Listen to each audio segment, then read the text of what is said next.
This is the Lesbian Historic Motif Podcast, brought to you by Heather Rose Jones. The show looks at lesbian and sapphic themes in history and literature, and historical fiction with queer female characters, including fantastic versions of the past. We present research, interviews, news of the field, book listings, and original historical fiction for your enjoyment. For even more historic research, check out our blog.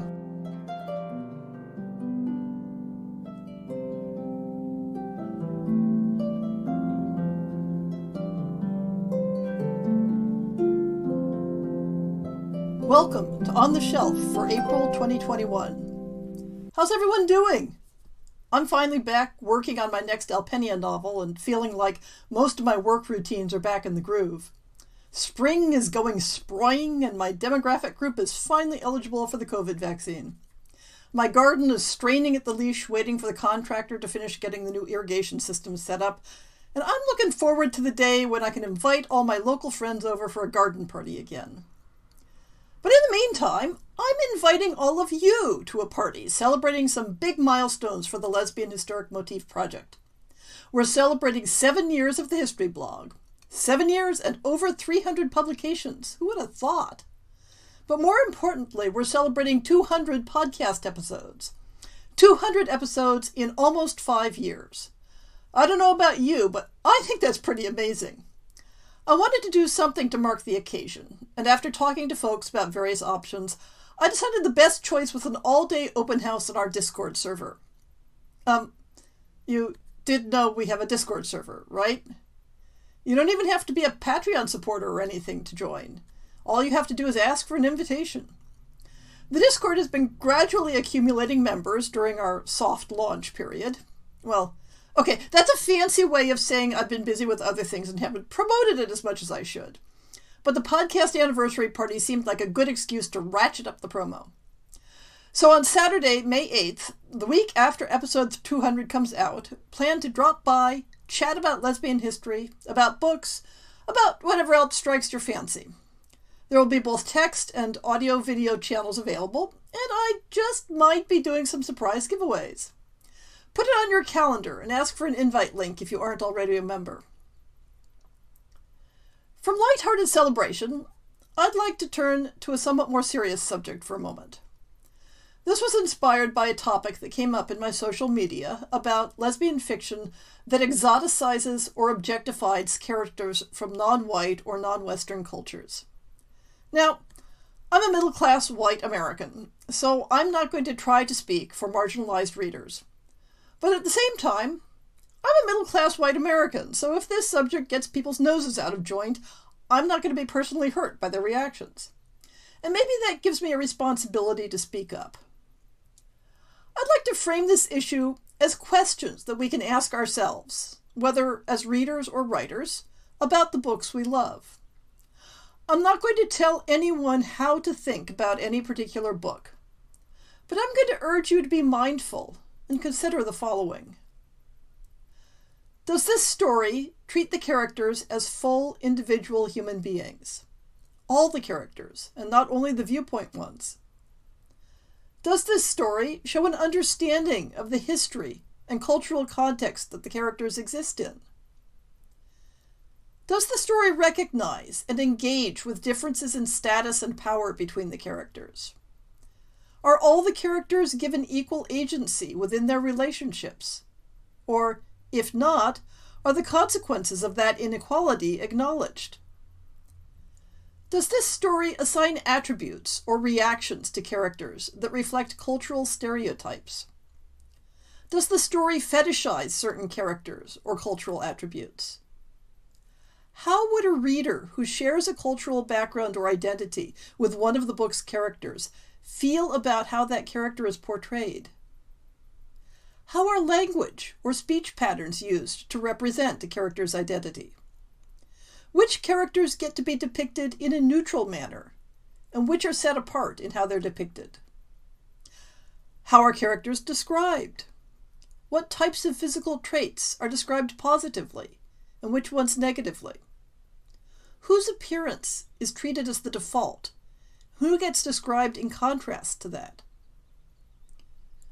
When I'm putting together the lists of new books, it sometimes happens that the cover copy for a book makes me uncomfortable about how certain characters or cultures are portrayed in objectifying ways.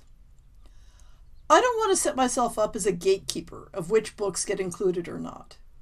But at the same time, I feel a responsibility to my listeners, all of them. Sometimes I'll feel uncomfortable enough that I'll include a cautionary comment. Very, very rarely, I'll quietly leave a title off the list. But we're all responsible for the publishing landscape of lesbian fiction, not only as authors in what we write, but as readers in what we accept in the books we read.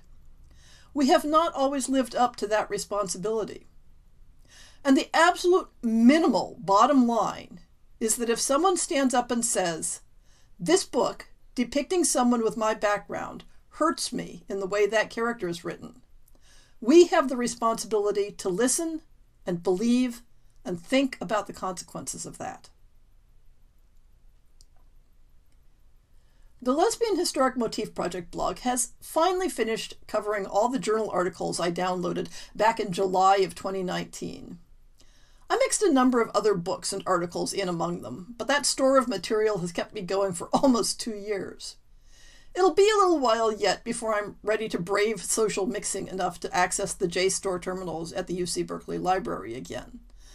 So maybe I should work on books for a while. Maybe even some of my recent acquisitions.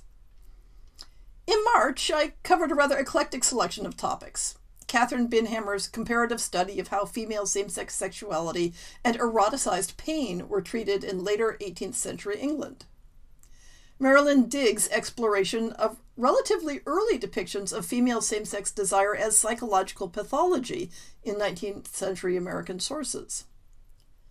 Deborah Nord's exploration of a loose network of middle-class single women in Victorian London who stood outside the supportive communities of feminists, as well as refusing conventional married life. And Mary McLaughlin's detailed history of a very different community of unmarried women in 16th century Ferrara, which gives another triangulation on the options women could have available. Then, just for fun, I tossed in an examination of a Regency-era satirical cartoon showing 2 women making out on a park bench.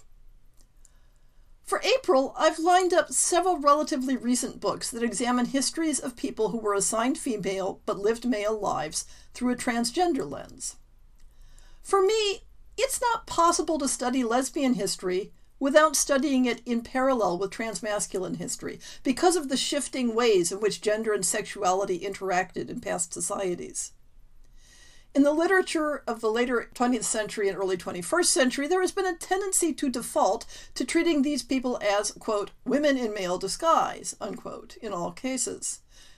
And while I think it's equally mistaken to treat them all universally as trans men, that framework can guide us to a different set of historic understandings than we'd see otherwise.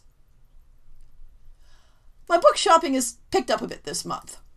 There's a new biography of my favorite 19th century American actress, Charlotte Cushman, and it's a finalist for the Lambda Literary Awards. Lady Romeo, The Radical and Revolutionary Life of Charlotte Cushman, America's First Celebrity, by Tana Wojcik, looks like a more popularly oriented biography than the one I leaned heavily on for my podcast on Cushman. I'll keep hoping that someone in the movie or TV business latches onto her story and decides to make a lavish costume drama. The second book I picked up this month is Debating Sex and Gender in 18th Century Spain by Marta V. Vicente. I've covered a number of publications that look at the 18th century seismic shifts in cultural understandings of gender from English and French sources, so it'll be interesting to see how Spanish texts cover the same topics. When I get to the part of the on-the-shelf script where I'm supposed to tell you what this month's podcast essay will be, about half the time I realize in a panic that I haven't picked a topic yet. So, that would be the case this month. I have an idea, but it depends on whether I can brainstorm enough content for it. So I'll leave it a mystery for now, in case I end up doing something different. We have a bumper crop of new and recent books this month, most of them from February and March. The February books come from some unusual angles. The most intriguing is Adeline Lim's self-published memoir, In the Footsteps of Anne Lister, Volume 1, Travels of a Remarkable English Gentlewoman in France, Germany, and Denmark in 1833. Lim is retracing some of the journeys that Anne Lister documented in her diaries, and combining her own experiences and thoughts with excerpts from the diaries. For those of you who can't get enough of Anne Lister, this looks like an interesting adventure to tag along on. Whether you try this next one depends on how you feel about real people fiction that introduces a queer element not present in real life. Vivian Dunn's self-published For the Love of Many takes on a fictitious romantic encounter in 1920s Broadway between the future star Joan Crawford and a fellow chorus dancer. A story of secrets and show business. But it's unclear to me why the author chose to associate her character with this specific historic person. Nathan Long's The Woman in the Coffin, published by Oolong Books, is another unusual crossover, this time with a different author's fictional universe. With the knowledge and permission of the original author, Long has written a different viewpoint of characters from Elizabeth Watteson's Dark Victorian universe, following Nellie O'Day, a theatrical male impersonator, and her obsession with an acrobat who performs as part of a mesmerism act. Magic and murder follow. I turned up 5 March books that weren't on my radar yet last month. First up is another story in Stein Willard's self-published Regency series, The Reserved Doctor. Gender disguise on the part of the title character leads to some romantic confusion for imperiled Catherine Poole, who isn't accustomed to being attracted to men. I'm not familiar with this author, so I can't advise on how well the story handles the gender issues. Have you ever looked at the shelves full of het Scottish Highlander romances and wondered what a sapphic one might look like? Sarah Swan has you covered with her self-published Like the Down of a Thistle. In 18th century Scotland, a young widow and her neighbour, whose husband is off at the battles, lean on each other to manage the grueling farm labour. An unexpected love grows, but what will happen when the battles are over and the soldier returns? The author promises us a happy ending, just in case you're worried. In contrast, readers might want to take a look at some of the content notes for Dark and Deepest Red by Anna Marie McLemore from Square Fish. Following parallel stories in 16th century France and the modern day, this reinterpretation of the Hans Christian Andersen story of the Red Shoes includes motifs of persecution of trans people and Romany. In 1518, a strange dancing sickness in Strasbourg is blamed on witchcraft, and Lavinia must make a desperate choice. 500 years later, a descendant of Lavinia's family confronts a new curse bound to a pair of red shoes to save his friend Rosella. Notes on Goodreads confirm that the book includes lesbian characters, but the details aren't clear. Vesper St. Clair's Gilded Lily series, set in the upper crust of 1920s New York, has previously focused on male couples, but a new novella in the series, Diamonds and Pearls from Eventide Press, follows an heiress and a female jewel thief through both speakeasies and Upper East Side parlors. There's a content note for violence, but also the promise of a happy ending. The German author Helmi Schausberg seems to specialize in stories set in Ireland. The German-language novel Für ihr Land, For Her Land, from Quer Verlag, follows Irish nationalist Eileen and Unionist Josie as they are caught up in the Easter Rising and swing between extremes of friendship and conflict against the setting of the struggle for Ireland's freedom. I'll conclude with 3 April releases, though I'm sure I'll find more next month. In Poison Priestess from Amulet Books, Lana Popovich takes on the Affair of the Poisons in Louis XIV's glittering and dangerous court of Versailles. There's a fantastic element in the story as Catherine Montvoisin turns to prophetic visions and sorcery to fight off the threat of poverty, only to find herself facing greater dangers than mere debt. Magic is an even more integral part of the world building in Esther Manzini's The Other Side of Magic from the Parliament House, in which a fantasy world based on 16th century Italy finds 2 young women from opposite sides of a magical conflict thrown together in a common struggle for their freedom. And the final April book is Riley Lachey's romantic steampunk adventure, Dr. Todson's Home for Incorrigible Women, from Midnight Jasmine Books.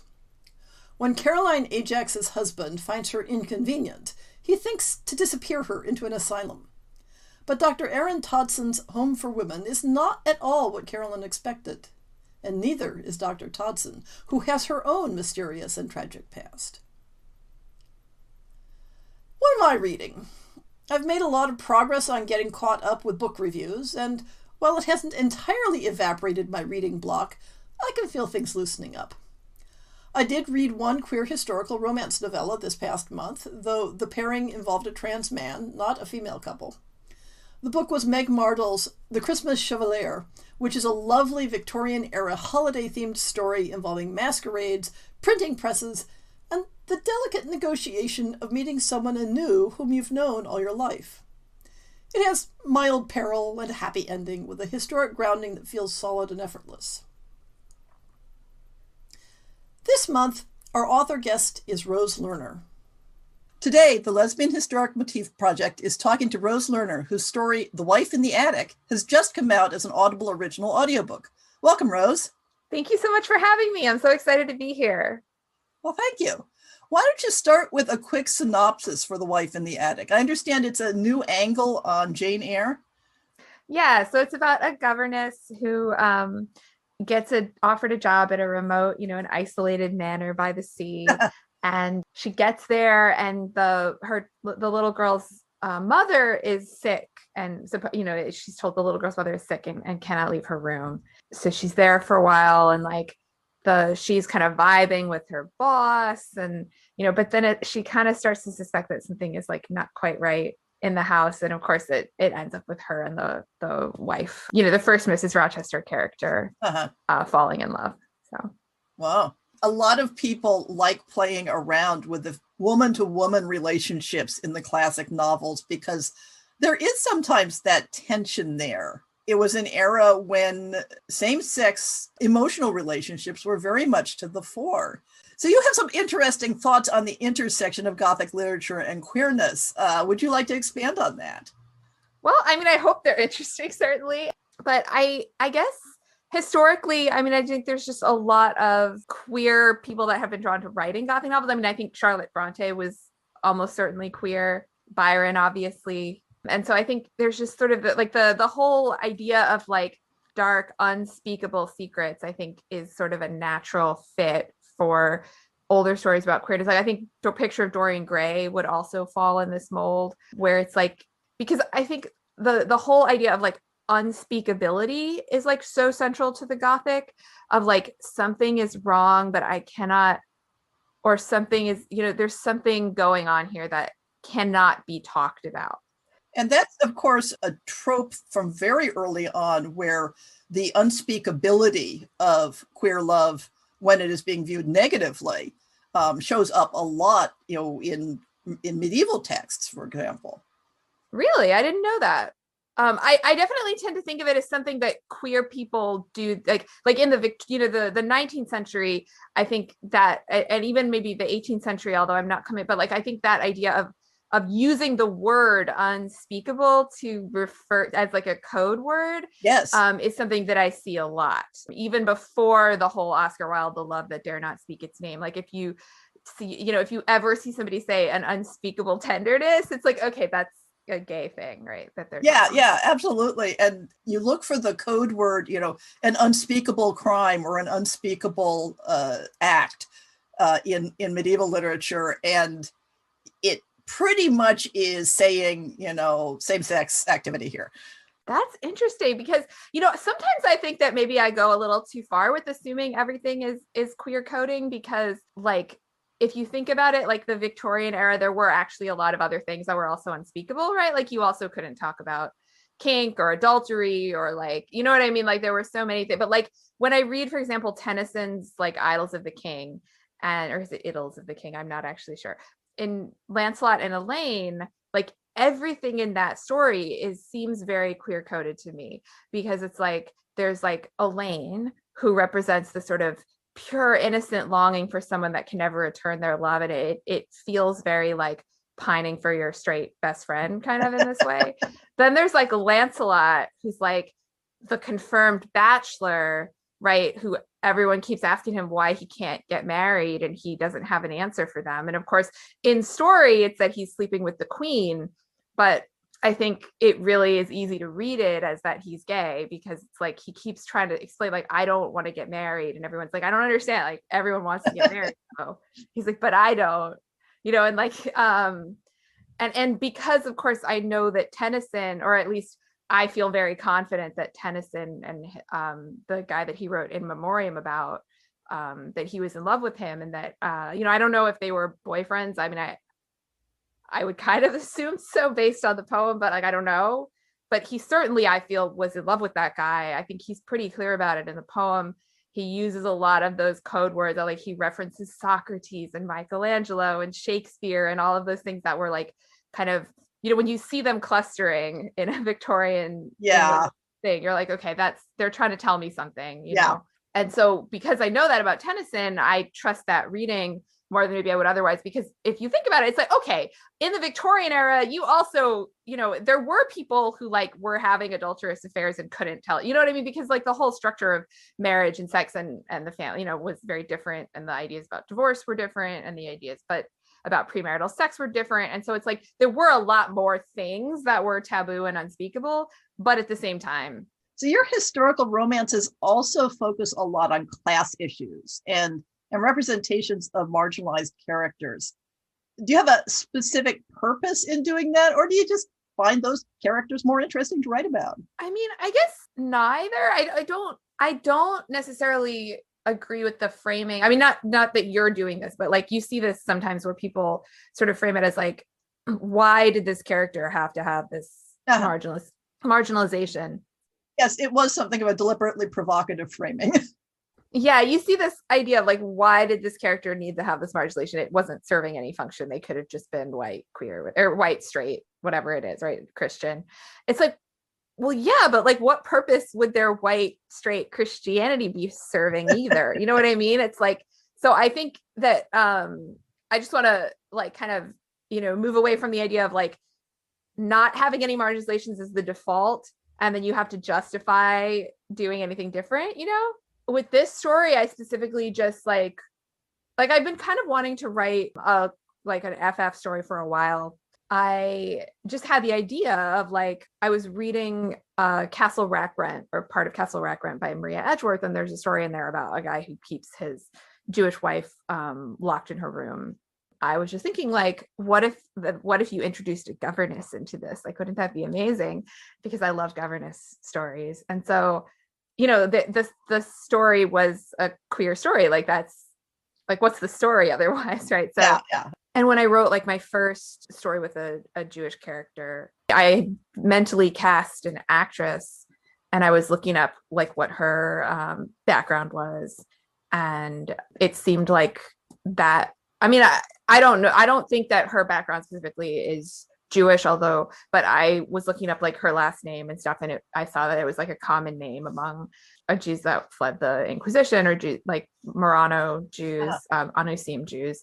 And so I was like, and I was at the time, I mean, I still am, but at the time I was in there had just been something with casting non-Jewish actors for Jewish roles, and then casting, but then Jewish actors never play Jewish roles, right? Like that. And I was just like, I refuse to do that. So I guess now I have to like research Jews. And so, I mean, it was like, I don't necessarily feel that, I don't know. I just feel like I just write what I write. And like, if that ends up having various elements in it for reason, it's like, then now I have to research that and figure out how to do it. But like, I'm not going to not do it because I don't want to research it. I mean, not that I've never, but like, that seems like chickening out or something to me. So changing tack a little bit. So this is an Audible original that is coming out from you, which means that it's just the audiobook to begin with. I understand that there may be a text version eventually, or yeah, probably in the fall. So how does that change the whole process? Did you write a different style because it was primarily going to be audio? I had actually written most of it before Audible bought it. And so I wouldn't say that I changed the style particularly. I do think that it was unusually suited among my work to being an audiobook already because it is first person and single POV, which I've never done before, but is very common in Gothics and is obviously the point of view that Jane Eyre is in. And so, and I think is very suited to Gothics because I think part of the Gothic is that all that the main character has is their own perceptions to go on, and they are not confident that they can trust literally anything else, and maybe not even their own perceptions. And so having multiple POVs kind of defeats that, right? Like if you know what the other character is thinking, there's no mystery of whether they can be trusted or not. So I was already writing in that way, and that is very suited obviously to an audiobook, and so that I think worked out really well. The main thing that I did was I just went through and tried to get rid of things that wouldn't need to be said if they were being performed. So if it was like she said tiredly or something like that, and the person was obviously going to do a tired line reading, like I would put that as a stage direction instead of So you actually included stage directions in the text that you provided? Yes. So that is definitely a different way of writing to some extent. Well, I didn't do a ton of them, and I didn't do it as I was going. I did it at, like when the revision stage, but I definitely, like, for the most part, like I wanted to give the narrator a lot of creative freedom. If there was something that was like a joke or something that needed to be delivered in a particular way to be understood, but that was slightly ambiguous in being read, like if I thought maybe the narrator wouldn't understand what I was doing, that I would put a stage direction to explain it. Like, where if a reader reads it, right, and they don't understand it, or they have to go back and look at it again to check that they understood it correctly, it's not a big deal. If 100 people read it and 2 of them don't get it, it's fine. You know what I mean? It's just whatever, it's a throwaway joke, it's fine. But if the narrator misses it and doesn't, reads it in a way that makes it not make sense, then nobody that's listening is going to be able to understand it. And so I tried to think about that kind of thing and make sure that things were clear. It's so funny. I wrote this book about, solitary confinement, and I started writing it before the pandemic. And now it's like, I have a new understanding. I mean, obviously not that it's the same at all to be, in my home because there's a pandemic as to be like locked in my home by somebody else, but still it ended up being timely in a way that I was not.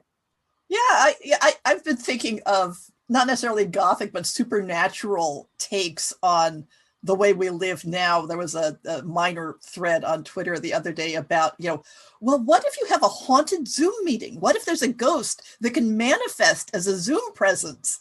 And how would you know the difference? Well, you wouldn't until you tried to return their sweater. Yeah.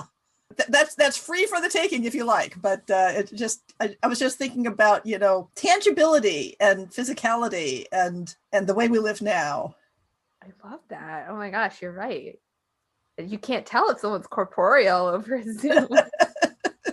I guess they have to be able to use the computer, but they could have somebody that does it for them. Well, no, what I'm thinking, or they could exist on the internet. Is that what you're imagining? Exactly. So is it a background, like a Zoom background that they would have, or? Well, there's many possibilities there. I'm just thinking of, what if it is a ghost that, because ghosts can manifest in a number of sensory ways, but what if it could manifest as, electronic motions sufficient to produce a signal, and it doesn't have any physicality? Right, but I mean, how would it use Zoom, I guess was my question. Oh, it exists in the intertubes, Right, so what's the background? Well, I think that could be up for grabs. It could have it could have whatever background it likes because the background is part of its manifestation. Okay. So it's specifically a Zoom ghost. It's not like a ghost that exists independently, but now is using Zoom. No. It is a ghost that exists purely within the context of Zoom. Got it. I was imagining it was a ghost and it was now having a social life because it didn't have to be corporeal and it could just hang out with people over Zoom. That could happen too, I suppose. But then it would have to be able to start the Zoom call, right? But I guess if it had like a friend or a roommate or whatever that can start the Zoom call for it, then that would be solved. Has your electronics never done something on its own mysteriously? Well, I would assume that meant I was hacked and suddenly Exactly. a Zoom call opened on my computer. There's an angle on it. It's like my laptop keeps mysteriously, coming awake, and Zoom shows up on it, and it's like I'm not touching anything, and is Siri doing things when I'm talking in my sleep, or I've got lots of possibilities coming up. Right. I mean, I like, if a ghost was living in my apartment and wanted to use my laptop for Zoom, I think it would have a really hard time. It would have to do it while I was asleep, because otherwise I'm using the laptop. And then somebody tracks it back to your account, and they're saying, it's like, hey, what were you doing at 3 a.m.? It's like, I think I was asleep. Oh no, am I sleep Zooming, or is there a ghost? The only two options. Or have I been hacked? It's like, there, it's a mystery as well. I guess also it could be like a Zoom ghost that was only a voice and it didn't have to worry about it. Like, so it was like a no video participant too. You might be able to have to like coax it to appear visually. It's like, So this always feels strange to ask an author right after your new book comes out. But do you have any future projects you want to talk about that our listeners might be interested in? Well, right now I'm working on 2 new projects. One is the sequel to Wife in the Attic, about the narrator's best friend who now got a job as a ladies' companion. Is that ladies' companion as in ladies' companion? Well, no, I mean, she's a a chaperone or whatever, but she will be a ladies' companion later, right? But that's a very useful trope that people do not use enough. I agree. If you see an old personals ad where it's like lady seeking companion, a lot of times that is code for, it's like a lesbian personals ad. Not that ladies companions in general were like, I mean, I'm sure some of them were, right? But like in general, I'm not saying, but like if you see like a late 19th century personals ad in the newspaper that's like lady seeking companionship or whatever, it's like probably it's a lesbian thing, not like just a job posting. Is what I've read. So that was one project. And then I'm also it's like a very baby project, but I am excited about it. I am doing a co-writing project, my first co-writing project ever, with Katie Welsh, and it is a mystery project. And if you're like, does that mean it's a mystery or that it's mysterious? And the answer is both. Well, that's great. I'm looking forward especially to the sequel. So thank you. I'm always interested to hear what my interviewees have been enjoying that they've been reading and consuming recently. Anything you particularly you'd like to recommend? Well, The Duke Heist by Erica Ridley is out today as well, the day that we're recording. I don't know when this will air, and it is so delightful. It's obviously a slightly different genre. I mean, it's also a Regency and a romance, but it's like a much more sort of rompy, frothy, like fun.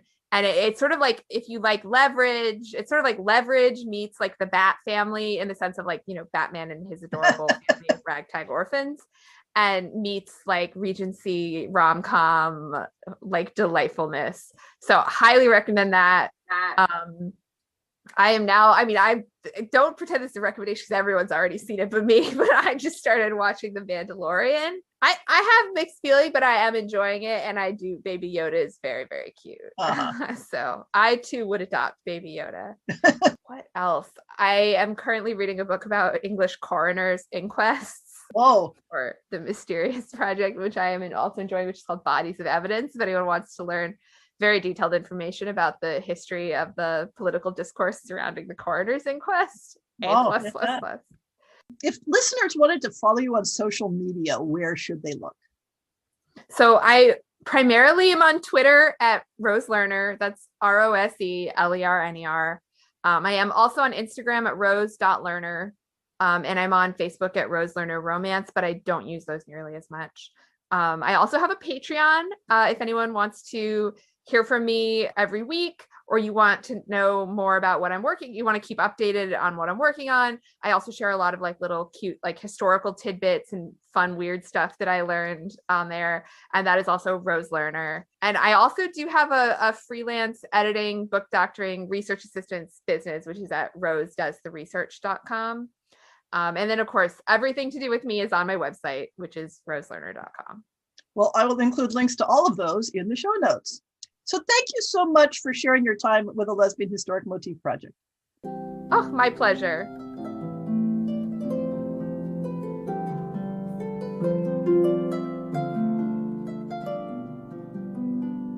I hope you've enjoyed this episode of the Lesbian Historic Motif Podcast.